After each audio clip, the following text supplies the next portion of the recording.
So we're looking at the gearbox plate, and after I first load in the STP file, it looks like this.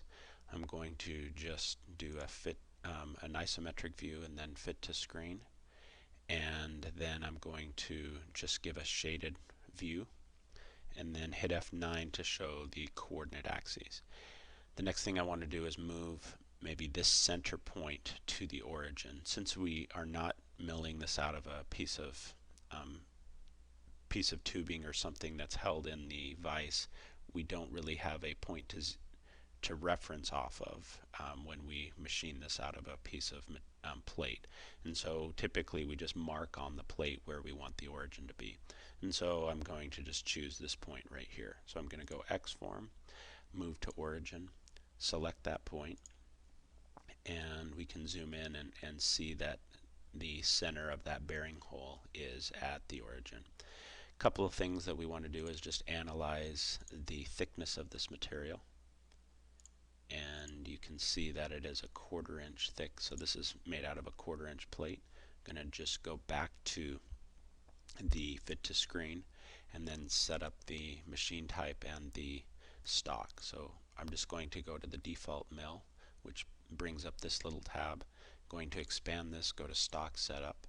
For the stock setup, I'm just going to create a bounding box and add an inch to the X and the Y direction and hit OK, and then make sure that it is displayed to the screen, and we can look at this and you can see the outline of the stock. Typically we would want a stock maybe an inch bigger or so than the actual part so that we can hold it down with clamps. So now that we have this part, we're going to take a look at what we need to actually start cutting out. There's some weight reduction here. There are a number of mounting holes, and then a couple of bearing holes, and then of course we got to cut the whole thing out. The first thing I'm going to do is cut out these little holes here, the mounting holes, and then these little guys, these smaller holes are actually meant for an encoder mount. And so I'm just going to go analyze how big these holes are. And so if I click the center of the hole and then just the outside, I can see that the radius is 0.0725. And so if I used that would mean the diameter is twice that. And so I could use an 1/8 inch end mill to contour those out. And so since this requires an 1/8 inch end mill, I'm just going to do all of them with the 1/8 inch end mill.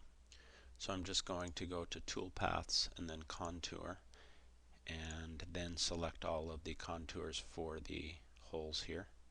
And so zooming in a little bit and getting the edge, sometimes it's a little bit of a pain. Select all the edges. We want to make sure that we're going counterclockwise around.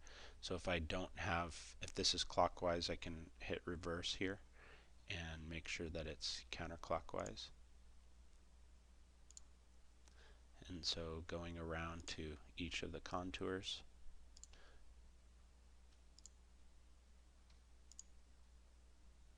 And now that we have those all done, I can just hit OK and then select the tool. On the tool, I'm going to go Library Tool, open up the folder and look for the tooling that we have in the shop, TRC tooling, and I'm going to use that 1/8 inch flat end mill. And then on cut parameters, you can see that the compensation direction is on the left, and so if we're cutting counterclockwise, the bit will remain in there. It's important that we select depth of cuts. We don't want to cut this 1/4 inch plate in a single pass, and in fact we want to do multiple ones, and I'd like to do at least 4, basically right around a 1/16 of an inch per pass, which is about the radius of the bit. Now 1/16 of an inch is 0.0625. Since I have a little bit of a breakthrough, I'm going to go a little bit deeper. I'm just going to go 0.07. There's not much room for a lead in and lead out. If we keep this, we may run into an error. We can see that later. We'll check in a minute. On the breakthrough, again, I like about a 15 thou breakthrough. Multiple passes. This is if we want a clean finish on the outside, if we're really concerned about that, and we shouldn't really have to worry about these for clearance holes. Tabs aren't needed. And then finally on the linking parameters, checking absolute on everything, we'll go negative 0.25. And then hitting OK, we can see that there is an issue with multiple tabs that we're dealing with, or multiple lead-ins. After I get through all of those errors, it says toolpath generated. Do you want to save the operation? If you click no, you lose all of the contours. So I'm just going to click yes. Go back to parameters. I'm going to try something on the lead in and lead out, and that is deselect the enter and exit at midpoint on closed contours and regenerate. We still get a couple of errors, namely on this hole right here. And so we can turn off the lead in and lead out, and that should get rid of our errors. It didn't. It didn't for this hole here, and we can see that that was the 1, 2, 3, 4, 5, 6. It looked like it was the 7th hole that we chose. And so if I just delete that chain, we'll see what happens. Okay, so that chain is giving us a problem, and I'm really not sure what the problem is. And so I'm just going to try to add that chain back. Okay, that's going clockwise. I want to reverse it to go counterclockwise. And we'll try that again. Looks like we're okay. So maybe that was the issue, that it was clockwise and I didn't see that. So now that we have those contours done, we can do a verify here. We can do a back plot, and we can. I'm just going to go back to wireframe to give us a better view of what is actually happening, and then we can just hit play here. You can see that we go down in a series of 4 steps. Okay. So everything looks good.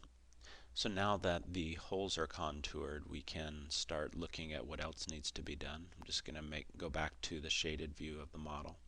We can see that there needs to be some weight reduction cut out and then the bearing holes. And so I'm going to do the weight reduction next. Going to tool paths and contour, and then zooming in and then just going around the path. This is going to take a few minutes, so I'm going to just pause the video and come back after I've gotten around all of them. Well, I've made it around 5 of them, and you may be wondering, is there a quicker way to do this than selecting each edge? And sometimes there is. Since we have this flat plate, everything lies in one plane here, and often we can use what's called the construction plane, and the construction plane is shown by this little tab here, and we basically have the top here as our construction plane. Our tool plane and our construction plane are set to the top, as well as the work coordinate system.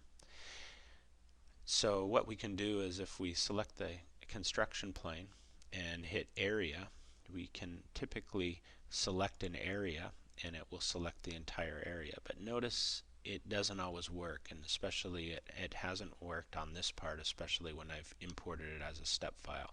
Now, if I would have imported it directly as maybe an inventor file, I may have better success. But I think through the conversions there are some issues, and so that isn't working. Again, to continue to add chains, I have 5 chains here. Let me kind of show you what to do. You can just go to the geometry here and right click and go add chain and continue where you left off. And so continuing these, we'll just go around. And yeah, it is disappointing that we can't use the construction plane area for this part, otherwise we'd be done very quickly. And so once I get to the end of one chain, I hit C to go to the next one, which is just the shortcut from hitting this button again, because it will complain if you jump to a new chain without hitting that button. And so going around again counterclockwise here.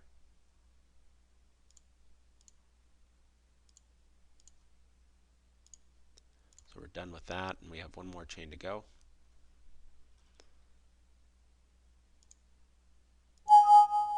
Okay, I didn't hit the right spot.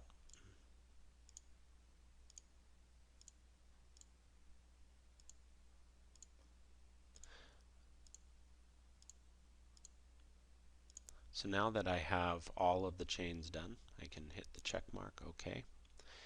And you can always change the order in which they're done by dragging these around. But now that I have those chains, I need to go to the parameter tab and start changing things up. I'm going to choose a different tool. The tool that I'm going to choose is the 1/4 inch flat end mill, tool number 4 in our library. Depth of cut, since we're dealing with a bigger bit, we can have a deeper depth. I'm just going to go 0.14. Again, the reason why I'm not doing just 0.125 is I want to ensure that I can do this part in 2 steps instead of 3. If I just chose 0.125, that would add up to 1/4 inch. But since I have a 15th thou breakthrough, it will divide that 1/4 inch plus the 15 thousandths into 3 equal steps, and I'd like to do it in 2. And so that's why I'm putting in a number a little bit over 1/8 inch. We'll try the lead in and lead out. We can do an entry and an exit. We'll try maybe 50% of the bit diameter and copy that over to the other side. Breakthrough is still at 15 thousandths. I'm not going to worry about a multiple pass or tabs. Again, the linking parameter is going down here. Negative 0.25 is the thickness of the material, and hitting OK. And we can then regenerate and see if there are any issues. We can do a back plot here and take a look at what's occurring. We see that it's going 2 passes for each path, and things look okay. We can give maybe a side view here and see that we're going just a little bit under as we go through. Again, that's the 15 thousandths breakthrough. So we now have a couple of bearing holes to cut out, and the reason why I didn't include those in the weight reduction cutouts is we do those a little bit differently. And so to do that, I'm just going to go to Tool Paths and Contour and select the 2 chains, making sure that we're going counterclockwise. And then go to Tool, make sure that we're on the tool number 4, which is the 1/4 inch flat end mill. And the depth of cuts, going to keep that the same at 0.14. Same thing with the lead in and lead out, and the breakthrough. So the next thing is just the linking parameters. Going to the linking parameters, the depth is negative 0.25. And before I'm done with that, though, I'm going to go up to the cut parameters and change something, and that is the stock that I want to leave on the walls. I don't want to cut these the full width with the end mill.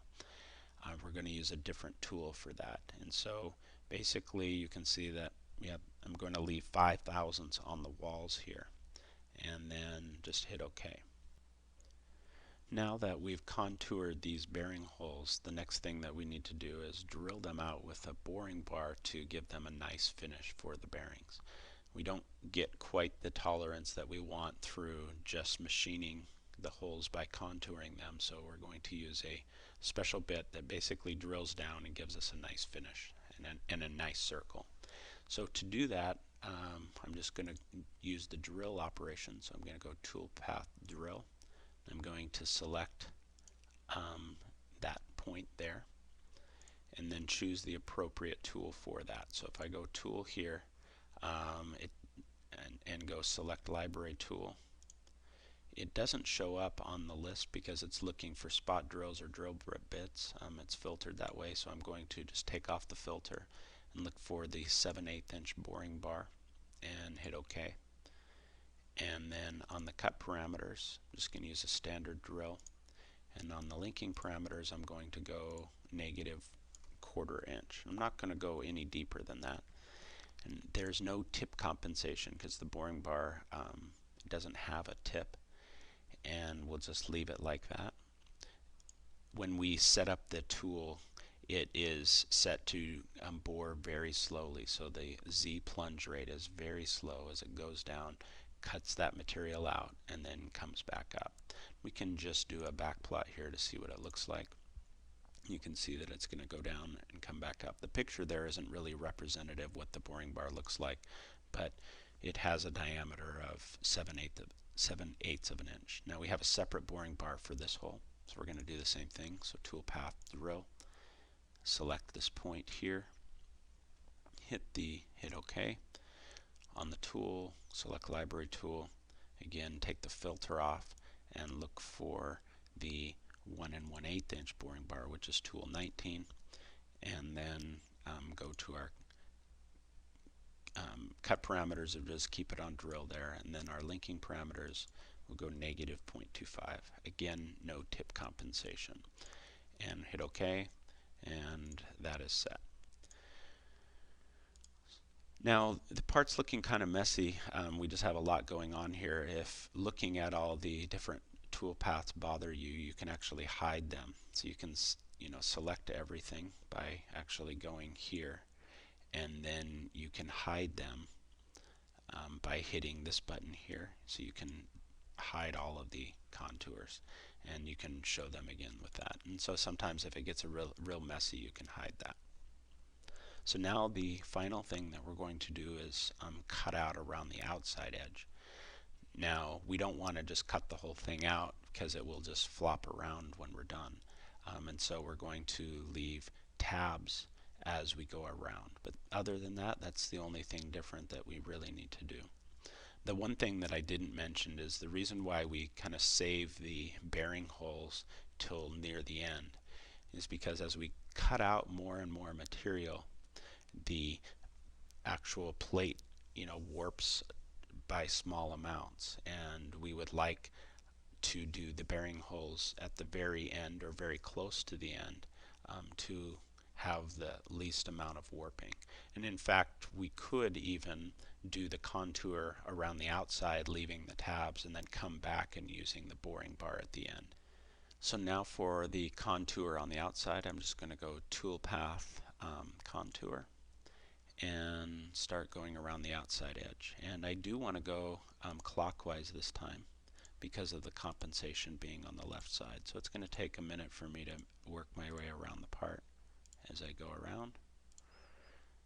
And again, the only real difference between this and the weight reduction contours that we did before is that we're going to put in a few tabs to hold the material in place after we've cut it out. And so once I get that, I can just check the tool. Again, I want tool number 4. Depth of cuts is great, and the lead in, lead out is fine. Breakthrough is fine as well. And then finally going to the tab section here. And I do want tabs, and I'm just going to use automatic tabs. I'm going to put at least 6 tabs.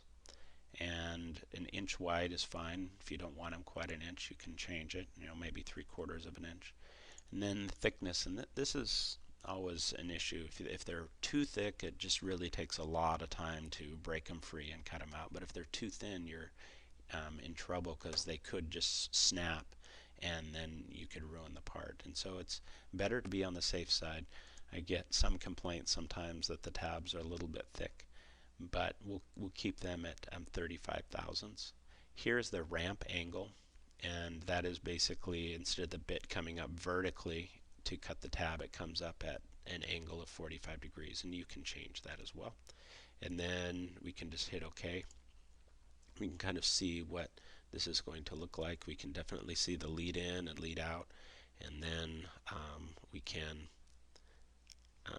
hit back plot. I can see one error that I made is I forgot to go down to the linking parameters, and so I'm just going to go back and change that to -0.25 inches. So we can look at the back plot of the actual part, or the cutout there on the perimeter, by hitting back plot here and hitting play. It doesn't really show us a whole bunch about the tabs. Again, the first pass it's not going to show anything, but as it comes around and goes around the second time, you can see a little bit of the tabs, but it's really hard to get a vision of what it's actually going to look like. But you can see that it's ramping up and then going back down there. There is another way and another tool that we can use to look at all the operations or any individual operation, and that is through the Verify button. So if I click on Verify, it actually brings up a separate window here, and we can change the speed at which it's played back, and then we can play. You can kind of see what's occurring here. There's the nice thing is that we can definitely see what the part's going to look like. It doesn't maybe show as much detail and how it's being machined out, but you can get a better view of what the tabs are going to look like. If you're happy of where they're at, if you want them a little thicker, you can kind of see what they are right here. One issue that I see from this is that we did some lead-ins on the weight reduction, and I don't really see any here, and that's because of where the entry points were. The entry points were typically at corners and things like that of where we started our contours, and so since the computer couldn't create a lead-in and lead-out without crossing the line, it just skipped it. And so that's something to be aware of. And if you do want the lead in and lead out, we can go back to here and go back to our operation tab here, and under geometry chains we can edit each chain individually, and our first chain was this one here, and if you right click on it and go rechain single, or I'm sorry, not rechain single, but change the start point, you can go to a dynamic start point, and we can zoom in, and if you start it in an area like this where there's a lot of room for a lead in and lead out, kind of show you what that's going to look like.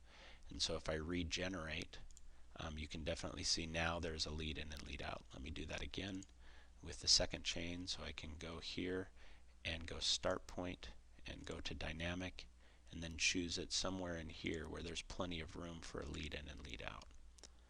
And then I can regenerate, and you can see now there's a lead in and a lead out. And if we go to the Verify button and hit play there, you can definitely see that now there's a lead in and lead out. The purpose of the lead in, lead out is to keep the bit from diving right where you're cutting, and so it won't have a ridge where you go in. For weight reduction, it isn't that big of a deal, but it's kind of nice to not have that ridge on things maybe that you are really worried about how smooth that edge is or how straight that is. Alright, I think that's it. Make sure you save the part and you're done.